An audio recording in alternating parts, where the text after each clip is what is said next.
Good evening, I'm Joel Flynn in Hong Kong. Welcome to View TV News. Coming up on tonight's show. Government announces blueprint for Lantau development and conservation with plans that could help create hundreds of thousands of jobs. Hong Kong Observatory issues its first very hot weather warning of the year as temperatures soar above 34 degrees. And as the world rallies around the Paris Climate Agreement, Americans wonder about the future of their economy. We begin, though, with the latest on the government's blueprint for development and conservation on Lantau Island. With reference to the development for the north, conservation for the south principle, 3 smart low-carbon communities will be built in North Lantau to boost economic activity. That includes the development of Tung Chung New Town and Shu Ho Wan. Reclamation projects will also be carried out near Khao Yi Chau to provide 1,000 hectares of land that will house up to 1 million Lantau residents, although details have not yet been confirmed. Authorities estimate, though, that around 470,000 jobs could be provided during the process. Hong Kong has to increase its land supply to cope with the rise in population to push its economic development so that people's desires for higher quality living can be satisfied.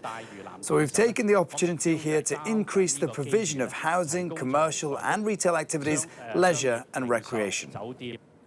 Relief in some quarters of the government tonight after tests on the Hong Kong-Zhuhai-Macau Bridge came back showing that the building materials used are safe.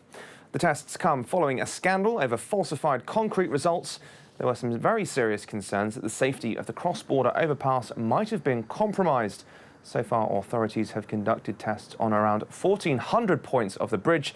That's just under half of all testing points. Meanwhile, the fake concrete samples have also been identified.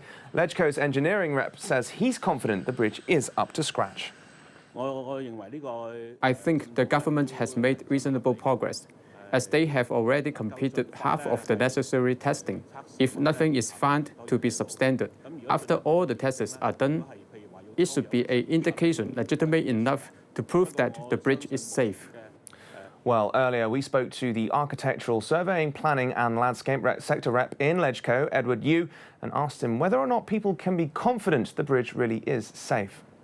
I doubt whether it really can prove that the whole bridge is now safe, even if all the tests can pass the standard. Because we have to understand that the incident reflects that the quality management of the whole project is now questionable. I think there are at least 2 major actions that the government should do. The first one is to immediately carry out sample tests, not just on concrete, but also on other components. And the second action is to upgrade the quality management system. The results of the central allocation for Primary 1 admissions are out today. Out of around 32,000 prospective students, though only about 2/3 managed to land their top 3 choice of schools. It was the lowest proportion in 3 years, leaving many parents disappointed with their children's placement results. Competition is especially fierce in the North District, where some 3,000 cross-border students from Shenzhen struggle to attend school within the district. But authorities there hope that will ease in the future. The amount of cross-border students applying for schools in the Northern District this year is within our expectation. The number is likely to decline starting next year because of the cross-border school network that diverts students to places beyond the north. Now bring out your fans and make sure you stock up on your cold drinks. I certainly am. It was the hottest day of the year today in Hong Kong, with temperatures rising to above 34 degrees Celsius. Evelina Leung was out and has more. Well, summer has arrived here in Hong Kong. Just before 1 p.m, the observatory issued the first very hot weather warning of the year. Now, temperatures in some parts of the city, including Tuen Mun, Yuen Long and Chet Lap Kok, rose above 34 degrees Celsius this afternoon. In the urban areas, for example, here in Central, the temperature now is 31.4 degrees Celsius. I've only been standing here for a couple of minutes and already I'm sweating. Let's see how people are dealing with this unbelievably hot weather. I'm trying to go inside, enjoy some aircon. I'm going to take a cold shower later. Well, the heat is here to stay for at least another week. According to the observatory, there could be some rain over the next few days. It'll be hot and fine starting mid-next week, with temperatures going up to 33 degrees Celsius. Evelyn Lang, ViuTV News. Now, more than 3 million suspected illicit cigarettes have been seized by local customs officials over the past 4 days. Authorities say the contraband has a market value of around $9.1 million. Around half of the cigarettes were found hidden inside a truck at the Lantau control point yesterday. The others were discovered in a number of storage units around town. 14 people have been arrested in connection with the alleged smuggling.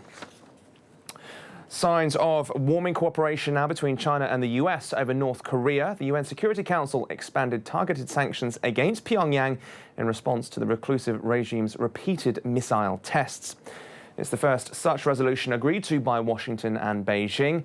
The resolution blacklists 4 entities, including the Koryo Bank and Strategic Rocket Force of the Korean People's Army, and 14 people, including the head of Pyongyang's overseas spying operations. Negotiations between the two countries took 5 weeks before China was willing to back a public vote in the 15-member council. It is long past time for North Korea to see the writing on the wall. The international community is coming together to take action, and the pressure will not cease until North Korea complies fully with this council's resolutions. US Defense Secretary James Mattis, meanwhile, has praised China's efforts to help rein in North Korea.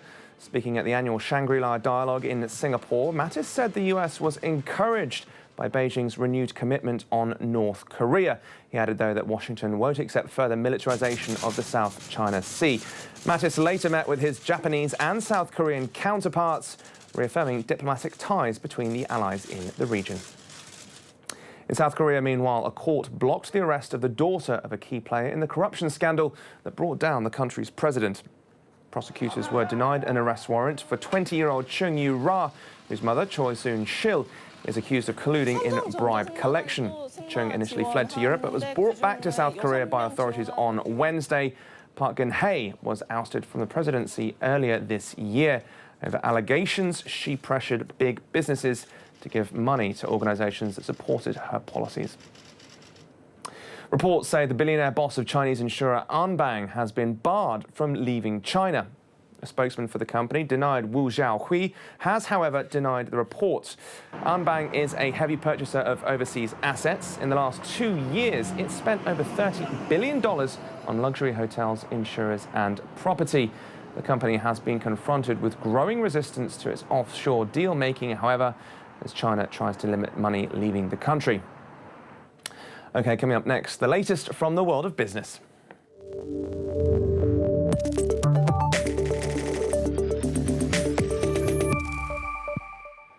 We kick off with a look at overnight market reaction on Wall Street. There were some modest gains for the Dow Jones Industrial Average and S&P 500, while the Nasdaq rose by almost 1%. Fred Katayama has more. A tepid jobs report didn't keep stocks from edging higher and hitting record highs on Friday. Industrial and tech shares spearheaded the rally. Employers added fewer people to their payrolls in May than economists expected. The modest 138,000 increase could raise concerns about the economy's health, but may still be enough for the Fed to raise interest rates this month. That weak payrolls data pushed Treasury yields lower. John Manley of Wells Fargo Funds Management. Well, number one, it's one number. Number two, it gives us a reason to think perhaps the Fed is not going to be quite as aggressive in raising rates as before. So there's a little good and a little bad in this. It was a dismal number, but it's not a disaster. RH's high-flying shares taking a big beating. The company that runs furniture retailer Restoration Hardware cut its fiscal year forecast for adjusted profit. Canada Goose shares flying higher. The Canadian apparel maker's quarterly loss widened, but that was smaller than analysts expected. Another Canadian company surging, Lululemon. The yoga pants maker's quarterly profit fell but beat expectations, and Lululemon said it would shut down most of its money-losing stores for girls, Eviva. International investors kept pouring money into European stocks, boosting the region's indexes. Meanwhile, Walmart held its annual shareholders meeting a day after the company said it's testing a program that allows store workers to deliver packages to customers to better compete with Amazon. Here's Fred with more on that. I am proud Walmart held its annual shareholders meeting Friday, and not only shareholders showed up. Thousands of employees arrived from around the world, as did suppliers and some A-list stars. Walmart CEO Doug McMillon. And technology is changing what customers expect and how they shop. The next verse in our song is about them, our customers. They are the reason that we have jobs. If we don't get ahead of where they're going, they'll choose to shop somewhere else. To avoid that, a day before the shareholders meeting, Walmart said it's testing a program that allows store workers to deliver packages ordered online after they finish their shifts. The company says the program will cut shipping costs, speed the delivery of packages, and allow employees to earn extra cash. For now, it's being tested in stores in New Jersey and Arkansas. Manhattan Venture Partners research head Santosh Rao.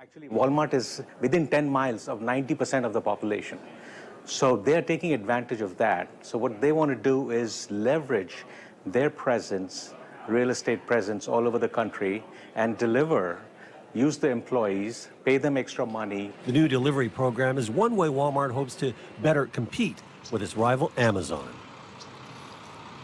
Now, how about this for magic? A rather special piece of Disney memorabilia is going under the hammer next. Bob Mezan takes a look at an item that tells us a lot about how the idea of the original theme park came about. A piece of Disney history is about to hit the auction block. Walt Disney's first map of his planned Disneyland theme park is going up for sale. The hand-inked and hand-colored map was created by Disney and artist Herb Ryman in 1953. It was presented to investors in order to secure funding to build the first Disney theme park in Anaheim, California. Auctioneer Mike Van Eaton estimates it could fetch up to $900,000. And it's very close to what it looks like now. Main Street is the same, Fantasyland is very similar, the Rivers of America looks very same. Some things have been moved around, but the whole concept of the park, it was right there in 1953, 2 years before the park opened. The map highlights Van Eaton Gallery's sale of more than 1,000 other Disney items. The auction will take place on June 25th. Well, time for a break now, but don't go anywhere. We've got more coming up on the show, including one very peculiar pastime. Do stay with us to find out what's happening in Singapore and how the biggest prize for ant collectors is encouraging people there.